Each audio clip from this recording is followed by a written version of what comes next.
Yeah. But starting into our next match here, the second matchup for KT Rolster versus JINAIR Green Wings, we have our KT Rolster player here, TY, another super strong Terran player here in Pro League. He has 119 wins to 93 losses in all of Pro League. He's been around for a while. We actually had his 6-year anniversary somewhere in round 1. Yeah, used to be known as Baby. He's a gold Terran, and he's our pure player. He has not lost a single set. He's pure. He is untouched by the dirty hands of a loss. He is completely clean. At least in regular season play, which is where these stats come from. Kura's been around for a really long time. He's always been kind of a B-teamer, and he's never been at the forefront of any team he's been a part of. See, his record is below 50% in all-time in Pro League, including StarCraft 1. But he's a solid player. It's really interesting to me that they decided to field him today rather than some of their other really strong players.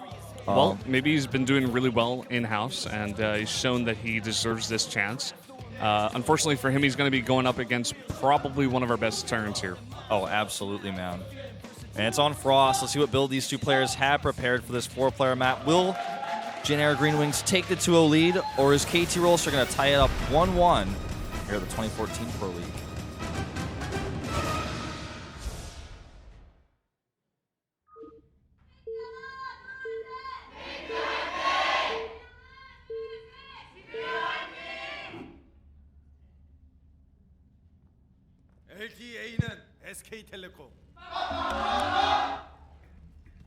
Up here in the top right, the red Terran on Frost of KT Rolster. This is going to be TY. Looking a little bit stressed out, to be honest. Even in the previous camera shot we had of him. Wants to keep his perfect record, I guess. And he's up against Cure, who's, I'm trying to describe him basically, but he's medium. You know, he's medium tier. He's not the A-teamer. He's not the player that we've seen before. And this is shocking, right? Because this is not okay. I saw I was up against a Terran player on Cure. It's just we're putting him out. That's how this format works. So when you actually put a player out, you don't know what matchup you're up against. All you know is the map. They decided to put Cure out here, who's a Terran player who's not done that well this season, not done that well in his career in general, compared to some of the other players on JINAIR. And he's a Terran in a time of Terran dormancy, where you're just not really seeing very many Terrans. So something magical must be happening in a JINAIR house right now. Yeah, that's a great way to put it. That's why, you know, I said before, it's got to be something in-house. They got to be just giving him another chance. Maybe they feel he's fourth on the line, and maybe he isn't, you know, the best player to put out here, but he's their best player. I mean, I don't know if you can even say it, but maybe in their minds they're feeling that way. Yeah. Well, as predicted, one of these two players will be going for a command center first. Looks like it's going to be Taeyong who does it, and I expect he will place it on the low ground, but he does not actually. As you can see on the mini-map, he's put it on the high ground, just taking that extra precaution. Yeah, maybe feeling like, you know, Cure probably not on the same level here as TY. He's got to play a little bit safer just to make sure he doesn't lose anything silly. Right, like cheesy. A fast Reaper opening, if he gets lucky and goes to the right position, could actually just do way too much damage on the low ground, because you lose that first SCV building command center, you want to send a second one down, it just takes too long, you're going to lose so much build time on that command center, whereas if you have it in your main base, it's just a little bit safer, especially against Reapers or any sort of proxy play in general. So, we'll see how this mid-game develops, because we have, you know, totally opposite builds, with Cure being the more aggressive. And we talked about this before, that Scout is in the incorrect location twice, so he loses a ton of information, or a ton of time, and doesn't get the information that he wants. Yeah, I mean, at this point in time, he has no idea what TY is up to, and it's going to be a long while until he does. This command center is about to finish. TY is going to probably land on the low ground and get that started mining before he even has any idea what kind of build TY is going for.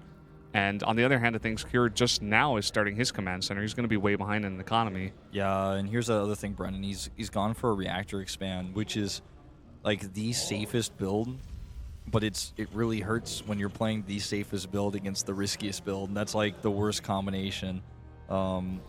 Factory timing is identical here. And that just goes to show you, I mean, what does he get out of that investment to gas and late CC? Extra marine production, that's it. So, talking more about those points, I guess. Looks like he does actually get the information, though, that he wants. Talked about before, usually the Marine will be out to kill the Scout if you guess wrong twice. But with the CC first, it's not so. It's a little bit different. And he keeps his Marines on the high ground because if he had them on the low ground, he would have, yes, been able to deny that Scout. But if he has them on the low ground and Hellions or something come over, or Reapers on the ground start picking away at his Marines, it's a little bit risky. Yeah. I mean, for TY right now, he wants to take every precaution. If he is going to go for this build on this map, which, you know, isn't the most risky compared to other maps, he's got to, you know, take other precautions to do that, you know, like building it on the high ground, keeping his Marines at the top of the ramp in a little moon there, little crescent, just to try to block the ramp, make sure that nothing gets up there, like the Hellions you were mentioning. Well, he has a fast eBay, so he's going to be able to get quick upgrades out should he choose to go bio. And he cancels it, in fact, after the scan. So he's going to be meching for sure. The reason why he made that eBay is because he didn't know what his opponent was doing just yet, and he wanted to be certain that, you know, if it's a gas for his Banshee that's coming his way, he wants to be ready. Well, looks like it will be a Banshee at least. I think he's going to go Raven actually here. Well, no. He does start the Cloak. To start the Cloak. It's oftentimes a smart move to, like we saw in the first game, after you are scouted, to continue with the build because your opponent will not expect it necessarily if you do that. Yeah, I mean, Cure doesn't know it, but TY canceling that eBay is at least going to keep the turrets away for a while. Yep. And he's going to scan. He's not going to see that up in the top left. We're getting another shot of this girl. She's very confused. Yep. Well, I mean, he doesn't see, like you said, the second factory being built. It's actually under attack right now with the bunker there. Not going to take too many losses. In fact, Cure's not really going to be able to commit to this. If he does, I mean, he's going to get a Hellion. Wow, that was well microed, but he loses a Hellion as a result. Yeah, very well microed there. If you trade evenly like this, though, and you're slightly behind in economy, it's not really what you want. He's basically just one Hellion up from that fight, and that's really basically nothing. On the other hand of the coin, we see TY getting that tech lab onto that second factory that he does have, so it looks like we're going to go into this mech. We do have the blue flame going down as well. Yep. Double factory blue flame Hellions. An older build. Still one that you do see in competitive play every now and then, you know, from time to time. Usually against Zerg. And this Banshee catches him completely off guard. This is exactly what we were talking about. If you get scouted and you still stick with the build, your opponent's like, all right, he's not gonna commit to this. He can't. I'm not gonna make turrets. And now you're desperately trying to defend with only scans. Yeah, he's got scans and not even that many Marines. I mean, he's going mech here. He's got the one Viking. That's basically it. He's just going to probably try to use another scan here, but maybe he just doesn't have it yet. And now the Hellions coming at the front, attacking as well. Looks like he doesn't quite have enough. Oh! And now, going the wrong way. The pathing actually getting messed up for Cure here. That's a game changer for sure, losing those Hellions there. He's getting his own counter blue flame back at home, and it's a very late blue flame for him to have, and this attack is right on his doorstep. Does he have a bunker up? I'm not even sure.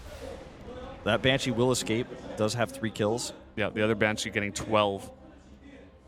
Does he have a bunker up at home? No, he does not. This makes this very scary. The timing's in the lineup here very nice with a blue flame. Looks like he's considering not committing to it, though. Okay, he is going to commit. He should. Yeah, even brings that extra SUV here. And here he comes. Here we go. Blue flame versus red flame, but it doesn't matter sometimes. It's all about the lineups, and the lineups here are really good for Cure. He's just going to go for the chase. Yeah, he just has too many Hellions here. He has so many more than TY here, and TY going to lose a lot of these Hellions. All of them, in fact. It looks like, oh, those 4 did get away. And at the same time, a third base being made by Cure. Cure is playing extremely well right now.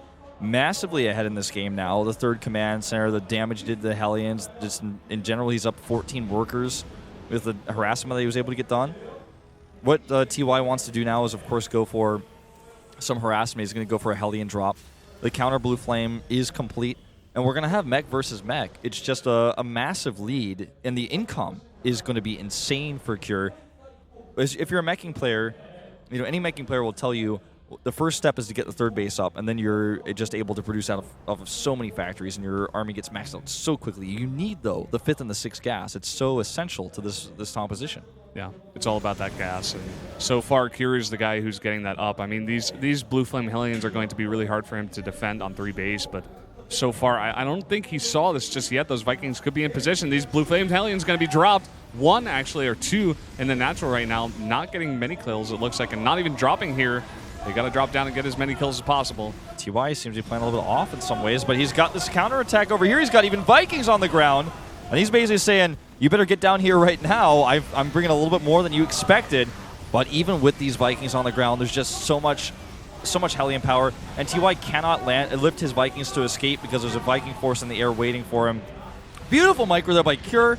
Targets the more health Viking with all of his Vikings so that he doesn't waste any shots, he doesn't have any overkill. This is looking better and better by the second right now for Cure, whose third base is completely unknown to TY. It's unknown, and it's getting those gases up as soon as possible. Now he just has the army here to come in and actually fight this tank with all these Hellions. He's actually even going to drop down here with his Vikings. His SUV's being pulled now. TY just doesn't even have an army right now. TY's perfect streak ends here today. Cure coming out of nowhere, coming out of the darkness. There's a good reason why they picked him. And, well, I mean, it looks like he's going to do it, man. This is incredibly surprising to me. I cannot believe that Cure was able to actually take this game against TY. That's the way to put it. This was a huge upset. I don't think anyone could have called this one, man. Oh, absolutely not. And GG suddenly, JINAIR up 2-0 against KT Rolster.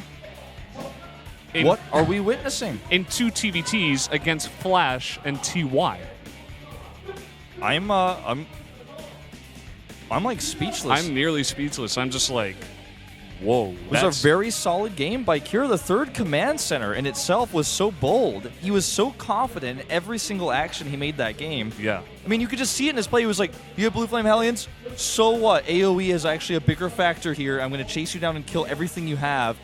And I don't even know if he knew if his third base was scouted or not, but he just didn't care. Because even if it were, it would have been very difficult for TY to punish that. TY looks crushed right now.